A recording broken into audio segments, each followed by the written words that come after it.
महाराज जी के चरणों में 3 बार नमोस्तु। महाराज श्री, मेरा प्रश्न हमारे युवा होते हुए बच्चों को लेकर है। महाराज श्री आजकल के युवा बच्चों को पेरेंट्स का प्रोटेक्टिव नेचर पसंद नहीं आता, लेकिन आज के समय और परिस्थितियों को देखते हुए पेरेंट्स को यह ज़रूरी लगता है। तो महाराज श्री कृपया शंका का समाधान करें कि किस उम्र तक और किस हद तक पेरेंट्स को बच्चों की ज़िंदगी में हस्तक्षेप करना चाहिए। देखिए, हमारे शास्त्रों में इसका पूरा विधान बताया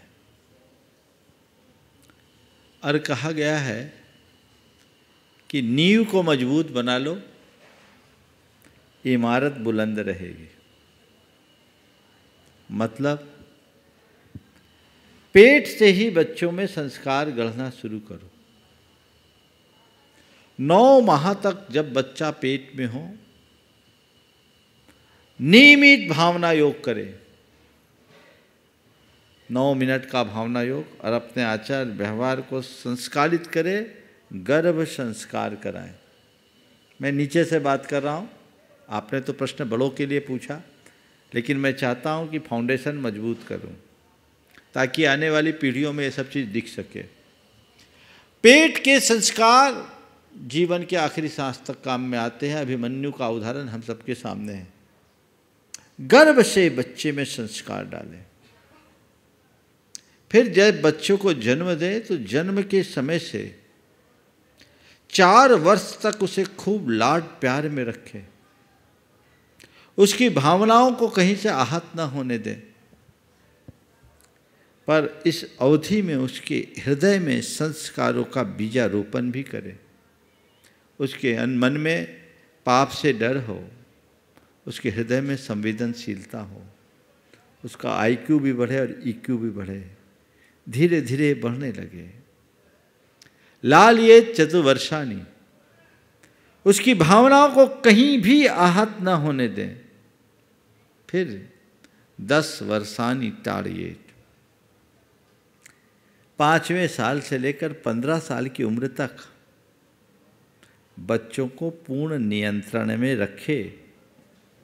इस अवधि में उन्हें औचित्य का विवेक कराएं, क्या मुझे करना है क्या नहीं करना ये समझ हो। मार पीट ना करें, आंख का लिहाज सिखाएं। अच्छी बातें करने पर उन्हें प्रोत्साहित करें और गलतियां करने पर छोटी मोटी गलती को नज़रअंदाज करें और बड़ी गलती होने पर उन्हें ऐसी प्रेरणा दे कि सब गलती को सुधार सके। बार बार टोका टाकी की आदत से बचे। 10 गलती होने पर 1 बार टोके, 1 गलती होने पर 10 बार टोकने की आदत से बचे। ये पेरेंटिंग का एक तरीका है। आपने अगर इस तरीके से बच्चे का पालन किया तो कहते हैं जायते तो 16 वर्षे मित्रवत समाचरे। बच्चा 16 साल का हो जाए ना तो उसको बेटा मानना बंद कर दो, उसे अपने मित्र की भांति संभालो। माँ बाप बच्चे को मित्र माने, पर बच्चे तो माँ बाप को आखिरी तक माँ बाप ही माने, उल्टा ना हो जाए। तो महाराज ने कहा मित्र मानो तो पापा हम तो आपके दोस्त हो गए, ये मामला गड़बड़ा जाएगा। लेकिन उस तरीके से टैकल करें, जड़ मजबूत हो जाए तो फिर बच्चे कभी गड़बड़ाएंगे नहीं। कितना आप किसी के पीछे पड़ोगे। एक बच्चे का रिजल्ट आया, देखो एक डॉक्टर दंपति की बात मैं कह रहा हूँ। बच्चे का रिजल्ट आया, रिजल्ट बहुत अच्छा था, पर उसकी हिंदी में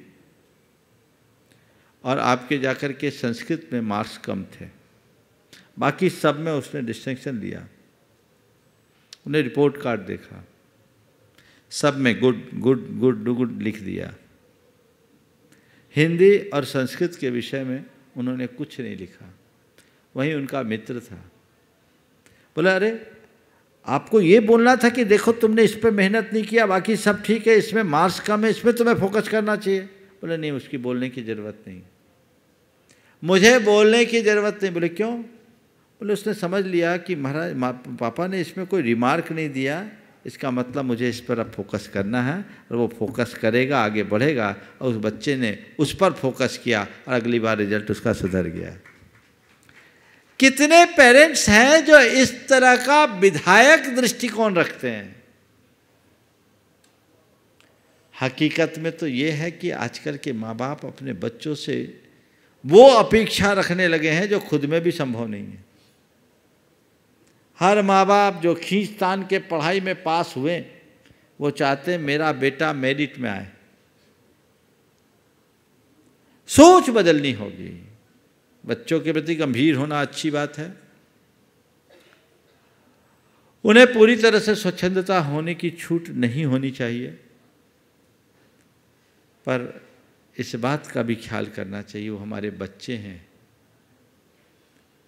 हमें उनकी भावनाओं की भी रक्षा करनी, उन पर आजादी युक्त अंकुश होना चाहिए।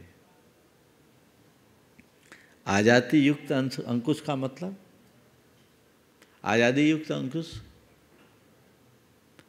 आपने पेड़ लगाया है कभी? तो जब पेड़ लगाते हैं तो पेड़ की सुरक्षा के लिए ट्री गार्ड लगाया जाता है। चारों तरफ ट्री गार्ड लगाते हैं। तो पेड़ की सुरक्षा में ट्री गार्ड लगाते हैं, तो ट्री गार्ड जो होती है वो पेड़ से चिपका के नहीं लगाया जाता है, थोड़ा डिस्टेंस रखा जाता है। अगर चिपका के लगा दे तो पेड़ ही बहुत विकसित नहीं होगा, पौधा विकसित नहीं होगा।